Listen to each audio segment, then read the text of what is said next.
Então, vamos começar. A gente vai começar agora a unidade de transtornos líquidos e eletrolíticos e, obviamente, renal, né? Então, agora a gente precisa dar um gás, um foco na parte de renal e depois a gente vai falar principalmente sobre os desequilíbrios líquidos e eletrolíticos, tá bom?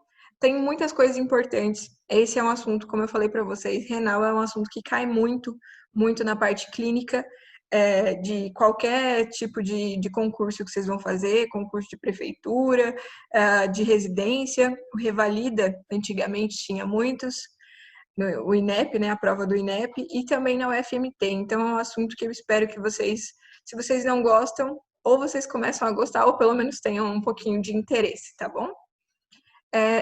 Basicamente, o que eu preciso de vocês, preciso da atenção de vocês 100% voltada para a gente conseguir relembrar as coisas que vocês já sabem de fisiologia, basicamente.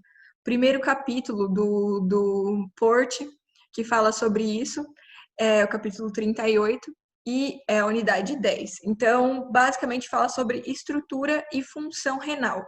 Se vocês conseguirem entender estrutura e função renal, a gente consegue desenvolver muito melhor todos os próximos conteúdos, os próximos capítulos relacionados a isso, tá bom? Então, que vocês lembrarem, vocês vão me ajudando para a gente ir pontuando, tá bom? Conto com vocês. Vamos começar com quem quiser me ajudar falando sobre alguns aspectos da anatomia do rim. Quem conseguir lembrar, vai falando aí para mim. Quantos são, como são, função, o que a gente tem nele. Função não precisa falar, fala só da anatomia. Toledo, Amanda, Jéssica. Vou falar um pouquinho, depois a Amanda complementa, a Jéssica também, pode ser, doutor? Claro, pode ser. Rim, nós temos dois rins, né? Dois. Um direito e esquerdo, eles estão de um nível um pouco mais alto do outro, porque é devidamente os órgãos internos. Ele é dividido por a parte funcional e dele, funcional ou anatômica, pela corteza, pela medula, onde tem os glomérulos, vai ter a rede glomerular para fazer a filtragem, a artéria eferente e eferente, ali que chega no glomérulo, na cápsula de Broglie, né? Aí tem mais, vamos lá, a tubulação renal, tem o cálice menor, cálice maior, Isso seria mais ou mesmo. menos isso aí. Aí a saída dele é através do cálice maior ali, ele vai para o uretério líquido, a urina, né, produzido no rim, vai para o uretério, até a bexiga, onde é armazenado, depois secretado através da uretra. O que mais? O glomérulo, a tubulação, acho que deixa as meninas falar um pouquinho. Tá bom, tá muito bom. Lembra bastante coisa de anatomia, gostei de ver. Amanda, alguma coisa que você queira acrescentar do que o colega falou? Tá mudo. Tá muda, Amanda. O Toledo está extremamente correto em tudo. Concordo, Concordo super com ele. Vamos então pontuando as coisas que o Toledo falou e depois a gente vai passando os slides. Na verdade, esses slides são mais para a gente conseguir se orientar um pouco, para vocês se orientarem um pouco no estudo. Por mim, esse seria sem slide, que fica mais didático ainda. Mas, vamos lá. Toledo falou que nós temos dois, corretamente, né? A gente tem o direito e o esquerdo, e eles têm uma diferença anatômica que se dá de acordo com os órgãos internos, exatamente como o nosso companheiro falou. Vocês lembram qual que é mais superior? Qual que é mais alto? Não. É o esquerdo? Se eu colocar assim, fica mais fácil? Sim. O esquerdo é mais alto justamente porque embaixo do direito, aliás, em cima do direito, quem a gente tem? Fígado. Fígado, muito bem. Basicamente, eles têm a mesma conformação, um é um pouco mais piramidal do que o outro, mas enfim, são poucos detalhes de diferença. E como o nosso colega falou, na parte de anatomia, divisão anatômica, assim como a suprarrenal, a gente vai ter a corteza e a médula, assim como a suprarrenal. Na corteza da renal, a gente tem a parte que é a nossa parte principal, né, das nefronas, e dentro da médula a gente tem todas essas divisões, que são cálices menores, cálices maiores. Do cálice menor para o cálice maior, a gente tem a papila no fundo, no final, como um tipo de filtro. Nós temos a pelve renal e, saindo da pelve renal, a gente tem o ureter. Basicamente, a gente tem algumas estruturas que são de grande importância quando a gente fala sobre cada uma dessas partes, e a gente vai pontuando elas quando a gente estiver falando especificamente das patologias, para a gente pontuando onde a gente tem cada uma dessas alterações. Por exemplo, necrose de papila, como a gente vê, qual é a forma que a gente enxerga. Por exemplo, uma enfermidade mesangial, como que a gente enxerga. Então, enfim, a gente vai dividindo e vai estudando cada pedacinho mais com o passar desses capítulos, tudo bem? A gente tem aqui, que o nosso colega falou, da rede de túbulo e o glomérulo. Resumidamente, glomérulo mais rede de túbulo, nós temos a nefrona. A nefrona, que é a unidade... Vocês lembram dessa? Isso, que é a unidade funcional básica do nosso rim. Vocês lembram mais ou menos quantas nós temos? 50 mil? Muito mais. Muito mais, doutor? Muito mais.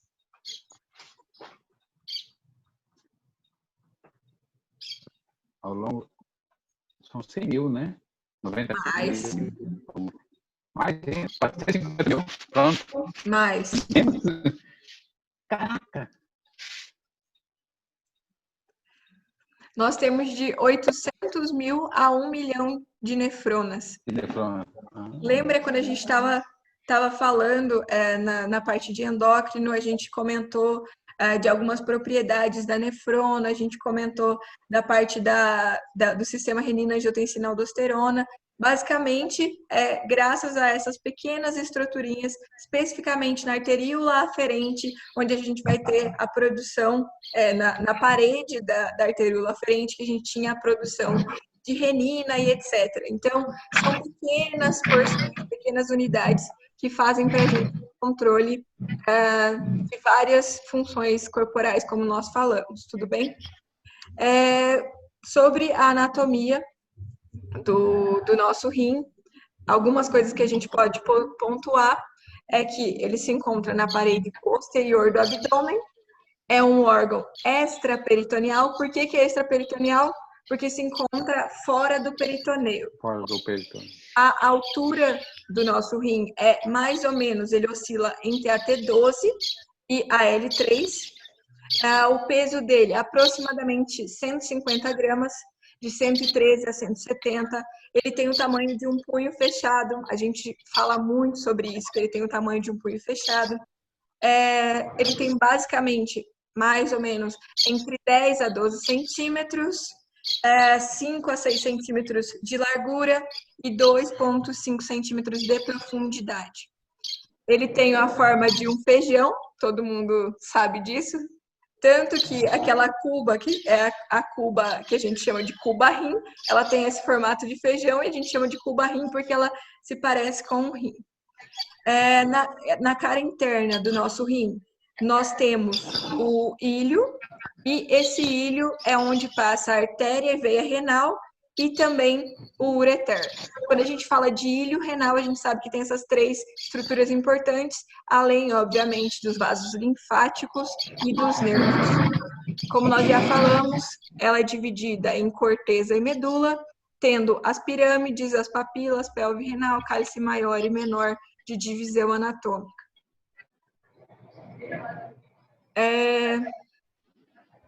Aqui. Nós temos aproximadamente de 8 a 18 lóbulos.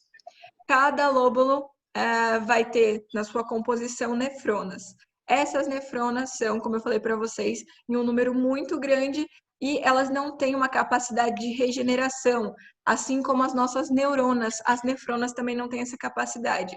E ao longo dos anos, como ela não tem capacidade de regeneração, a gente vai perdendo nefronas, chegando no envelhecimento a termos cerca de 40% dessas nefronas e tudo funcionar de forma normal.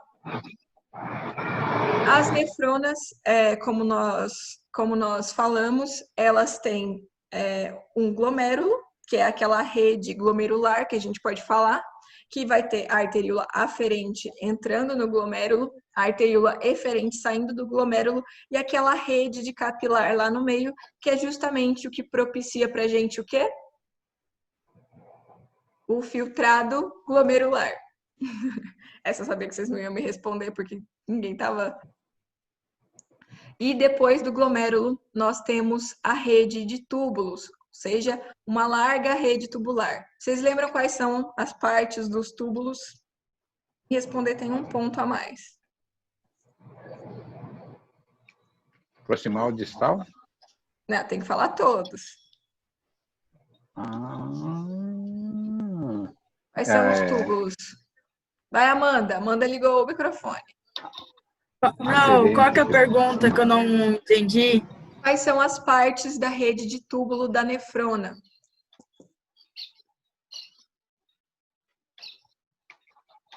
Proximal e distal faz parte, mas tem mais.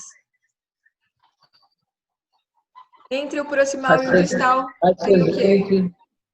Ascendente. Isso, o ascendente e descendente é o quê? Como chama essa porção que tem a descendente e a ascendente? Ureter. Alça de Henle? Isso, alça de Henle. Então, basicamente, depois do glomérulo, a gente vai ter túbulo proximal, porque está próximo do glomérulo, a alça de Henle, que vai estar dividida em 3 partes. A descendente, que é fina, a ascendente fina e a ascendente grossa. Depois a gente tem quem? O túbulo distal. E depois do túbulo distal, túbulo coletor e conduto coletor. Lembram deles? Sim, não. Aqui estão os nossos amiguinhos. Vocês lembram dessa imagem de fisiologia, de anatomia, né? Então, basicamente, a gente tem a parte do glomérulo, que é essa rede, esse emaranhado de arteríola, de rede de capilar. Saindo dessa rede de emaranhados aqui de capilares, nós vamos ter o túbulo proximal, asa de Henle, túbulo distal, depois a gente tem o túbulo coletor e, por último, o conduto coletor. Tudo bem? Lembram disso? Sim. Anotem. Não esqueçam de anotar isso. Em volta dessa rede tubular, nós temos quem? Os capilares peritubulares. Por que chama capilar peritubular? Porque, como dá para ver aqui na imagem, ele está em volta dessa rede tubular. Então, nós temos em volta dessa rede de túbulos, temos os capilares tubulares, peritubulares. É aí que vai ter a troca do sódio, cloro, né? Essa troca aí, né, doutor? Exatamente. Dentro dessa nossa rede de capilar é onde a gente tem o equilíbrio hidroeletrolítico, ou seja, o equilíbrio da água e de todos os eletrolitos do nosso corpo. Tudo bem? O glomérulo. Vamos falar primeiro da primeira parte, que seria o glomérulo. Ele é formado por uma rede de capilares. Esses capilares, eles vão se ramificando e eles se anastomosam na saída, que seria a nossa arteríola eferente. Então, ele entra pela aferente, passa pela rede de capilar e sai pela eferente. Para que serve essa rede de capilar? Serve para que seja possível a gente ter esse filtrado glomerular. Filtrado glomerular, basicamente, vai ser o filtrado que vai fazer com que a gente tenha, no final de todos os processos, a nossa urina. Então, filtrado glomerular é a primeira parte da formação da nossa urina. O que tem de muito interessante dentro desses capilares é que esses capilares têm uma pressão elevada, então ele tem uma pressão hidrostática elevada. Aí vocês lembram que tinha aquela divisão de pressão hidrostática, pressão coloidosmótica, aí tinha a pressão hidrostática coloidosmótica do capilar e a pressão hidrostática coloidosmótica do plasma? Lembram? Então, basicamente, o resultante de todas essas somas e subtrações vai ser o nosso filtrado glomerular propriamente dito. Nós vamos falar sobre isso e quais são as patologias que afetam esse filtrado glomerular, de ter uma pressão positiva. Então, a gente já vai falar sobre isso nos próximos capítulos. Essa rede de capilar, obviamente, o nosso capilar, ele tem um epitélio, então, é uma rede capilar coberta por um epitélio e ele é revestido por uma cápsula que aqui tem um nome especial que o Toledo falou no começo da aula, que é a cápsula de Bowman. Essa cápsula de Bowman é como se fosse um local onde vai ser armazenado todo esse filtrado glomerular e vai ser levado para dentro dos túbulos. Então, é como se ele fizesse o armazenamento desse filtrado glomerular e, posteriormente, passa para os túbulos proximais. O sistema vai ser do capilar para a cápsula de Bowman, depois túbulo proximal. Tudo bem? Tudo bem? Tudo bem. Tudo bem. Passando desse glomérulo, ou seja, desse sistema glomerular todo que nós falamos, que é a rede capilar mais cápsula de Bowman, a gente vai passar para o túbulo proximal, que é o túbulo mais próximo ao glomérulo. Por isso que a gente usa esse nome proximal para ele. Então, se eu perguntar para vocês, depois do glomérulo, qual é a primeira estrutura que a segue? Túbulo proximal, que é mais próximo do glomérulo. Tudo bem? Tudo bem. Então, depois do túbulo proximal, esse líquido, esse filtrado que foi feito e foi armazenado pela cápsula de Bowman, foi feito todo filtrado naquela pressão que eu falei para vocês, que vai ser a resultante de somas e subtrações do sistema da rede de capilar. Ele vai passar com uma pressão positiva para dentro do nosso túbulo e essa pressão positiva vai fazer com que se encaminhe na rede tubular. Basicamente, depois do túbulo proximal, a gente vai ter a asa de Henle. Primeiro a descendente fina, depois a ascendente fina e, por último, a ascendente grossa. A gente vai falar sobre quais são as principais funções de cada pedacinho dessa nossa rede de túbulo. Mas só para a gente sempre relembrar, a descendente fina é a que tem uma capacidade de absorção de... Chutem aí. Água. Água, muito bem. Absorção de água. Ela vai ajudar na osmolaridade do nosso filtrado, assim como todas as outras partes da rede de túbulo. Nós ainda vamos falar disso, sobre aonde a osmolaridade vai estar maior, onde vai estar menor e quando ela fica afetada, tudo bem? Depois nós temos a asa ascendente fina, que ela é mais ou menos como a ascendente grossa, porém, como ela é fina, ela não tem tantas células que são possíveis para absorver, para fazer a absorção dos solutos dentro desse nosso líquido. Então, basicamente, ela vai ter mais ou menos a mesma função que a ascendente grossa, porém, ela vai ter uma menor taxa metabólica, uma menor taxa de absorção. E elas são relativamente impermeáveis à água. Então, basicamente, na parte ascendente, a gente vai ter mais reabsorção de solutos do que de solvente. Depois da asa de Henle, nós vamos ter a parte do nosso túbulo distal. Depois do nosso túbulo distal, nós vamos ter, como nós falamos, o túbulo coletor e, por último, o conduto coletor. Basicamente, entre a asa de Henle ascendente e o túbulo ascendente grossa e o túbulo distal, nós temos uma porção chamada mácula densa. Alguém já ouviu falar da mácula densa? Vai, Toledo. Mácula densa. Tá no mudo.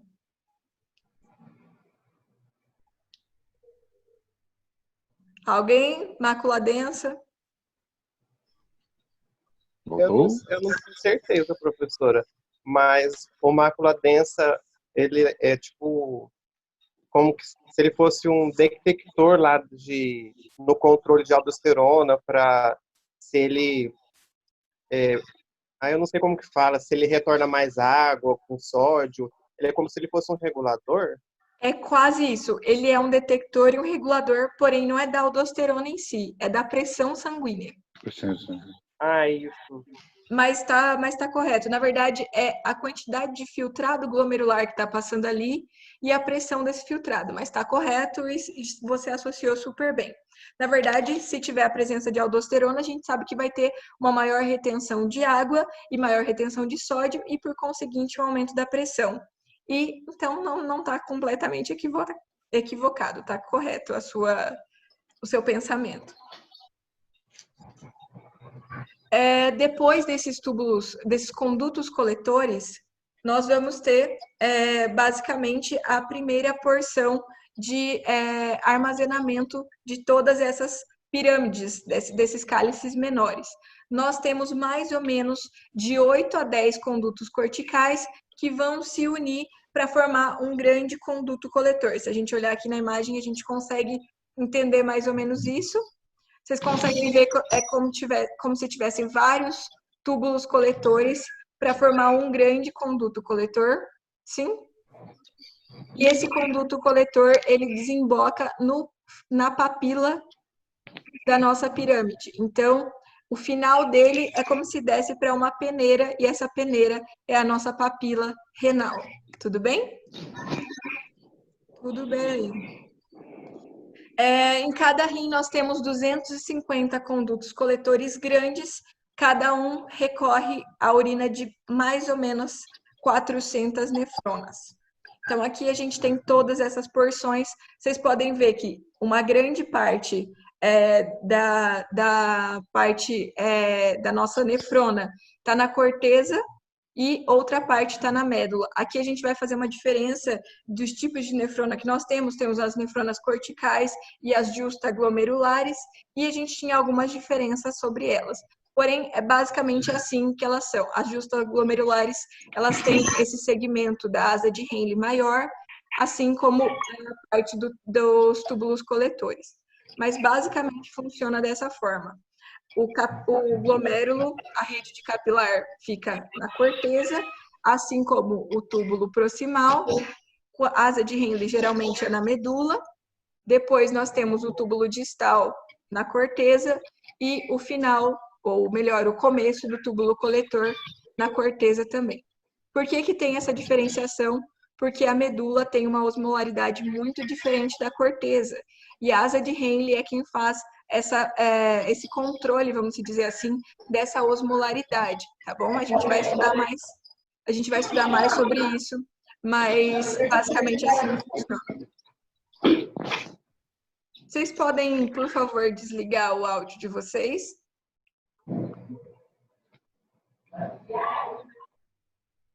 Tem alguém com o áudio ligado? Foi? Foi.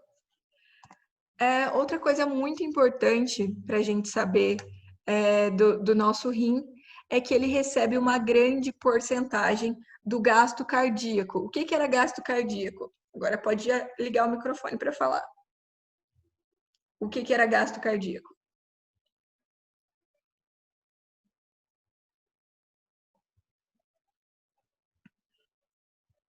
Vai, sexto semestre. Gasto cardíaco.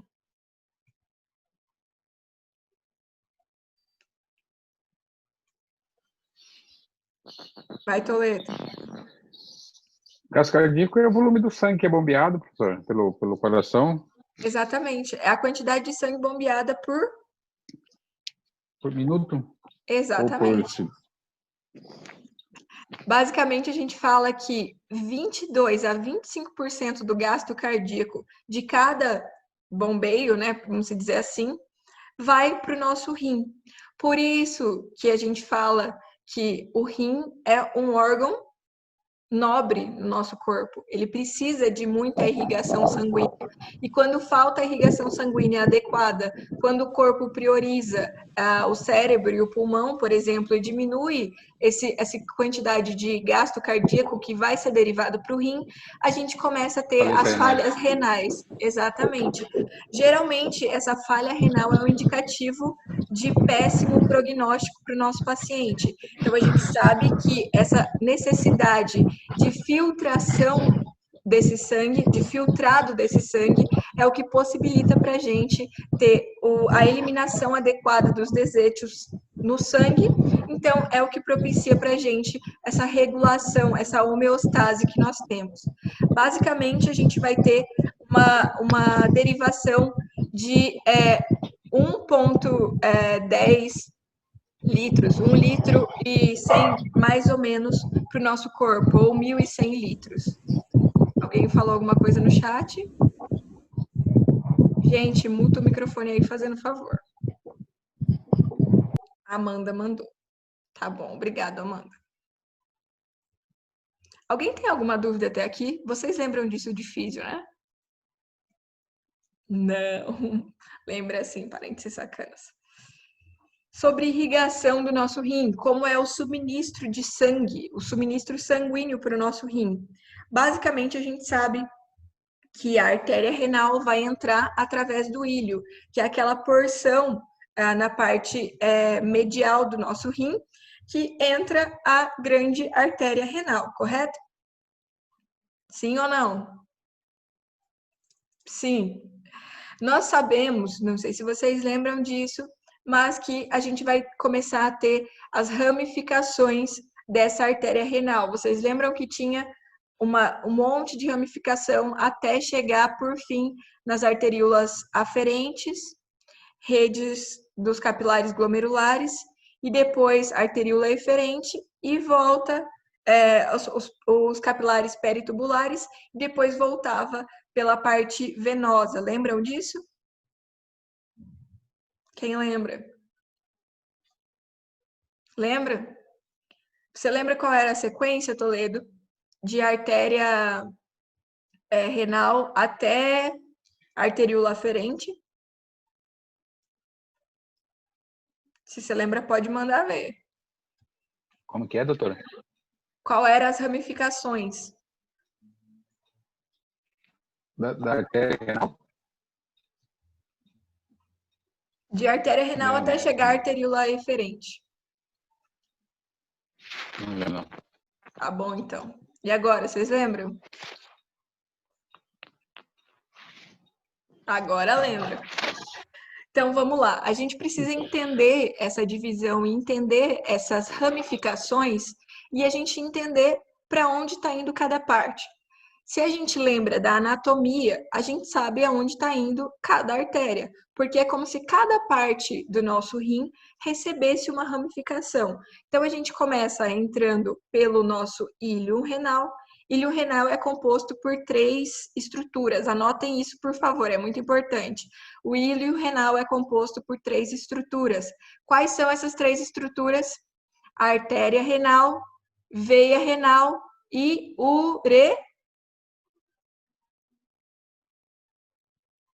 ureter, certo? Certo.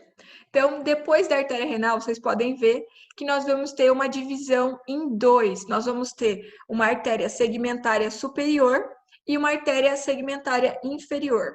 A artéria segmentária superior vai se dividir e vai entrar em cada lóbulo. Se ela entra em cada lóbulo, ela ganha o lindo nome de interlobular. Então, nós temos a divisão artéria renal, artéria segmentária, porque se dividiu nos segmentos, e depois nós temos artérias lobulares, interlobulares, mais especificamente, que estão entrando em cada um dos lóbulos, tudo bem?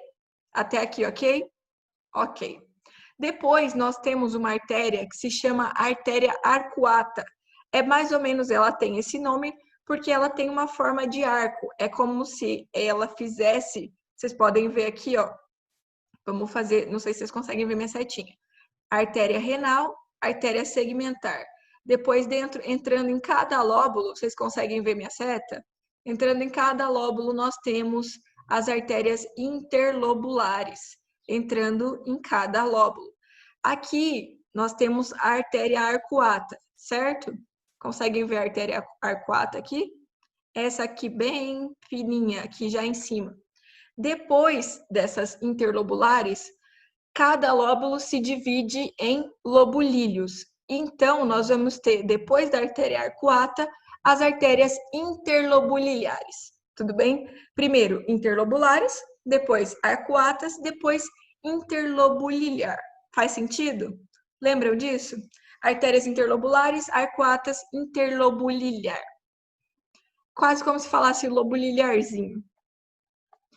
Depois das interlobuliliares, nós vamos ter a arteríola aferente. A arteríola aferente que nós falamos que ficava onde?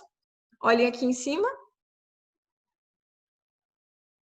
Entrando no começo, faz parte do nosso glomérulo, certo? Então, depois das interlobuliliares, nós já temos a arteríola aferente propriamente dita. Depois da arteríola aferente, quem nós vamos ter aqui? Essa rede extensa de capilar, que a gente chama de capilares glomerulares, ou rede de capilar, como vocês quiserem dizer. Estão vendo aqui minha setinha? Aqui no glomérulo, então, aqui entra é a aferente, rede de capilar, e saindo da rede capilar, quem que eu falei para vocês que tinha? Arteríola eferente. Então, saindo por aqui, a arteríola eferente.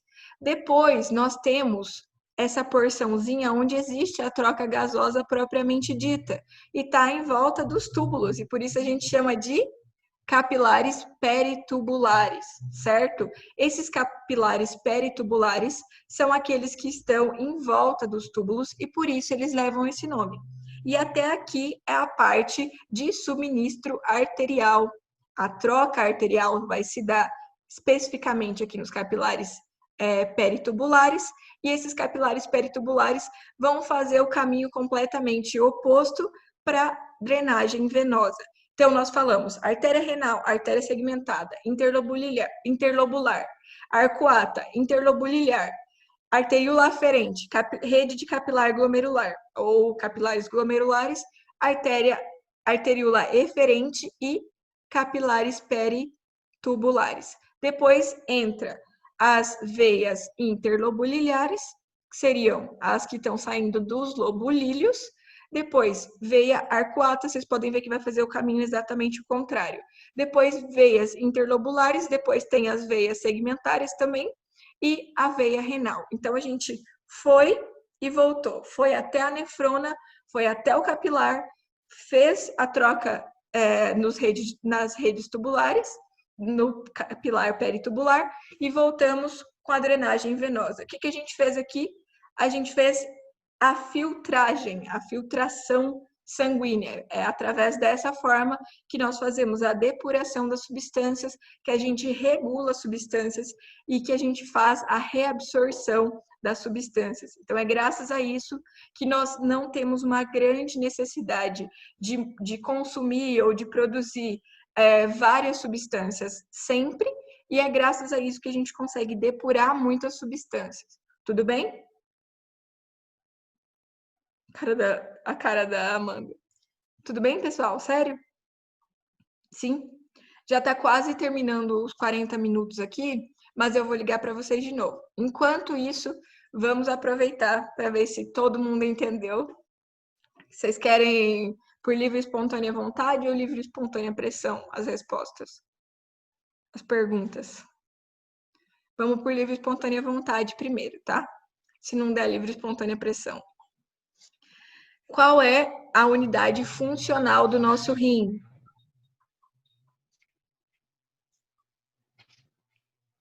Glomérulo. A unidade funcional do nosso rim tem o glomérulo como parte, mas ela tem um nome. A corteza renal. Unidade funcional do rim. Ah, não. Toledo, você me respondeu essa. Nefrona, É, muito bem. Ah, é verdade. É a nefrona. A unidade funcional renal é a... Aqui, ó, Nefrona. bem grandão aqui, ó. Nefrona, a unidade funcional do rim, certo? Agora, uma resposta que o Diego deu pra gente, foi o Diego. Quais são as partes da nefrona? A gente divide a nefrona em duas partes para estudar. Quais são essas partes? Uma o Diego falou.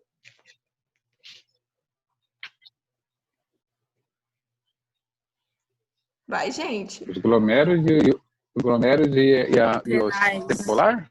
Isso, glomérulo e a rede tubular. Muito bem. Tô anotando os pontinhos aqui. Quem faz parte do glomérulo? Por enquanto, que a gente falou até agora. O túbulo distal, proximal, essas coisas, professora? Isso são as Ou partes. não? Essas são as partes da rede de túbulos. Ah, tá. Quem faz Cápsula parte? renal e a cápsula de...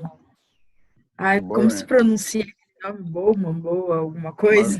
Bowman. A cápsula de Bowman faz parte do glomérulo, mas tem outras partes no glomérulo.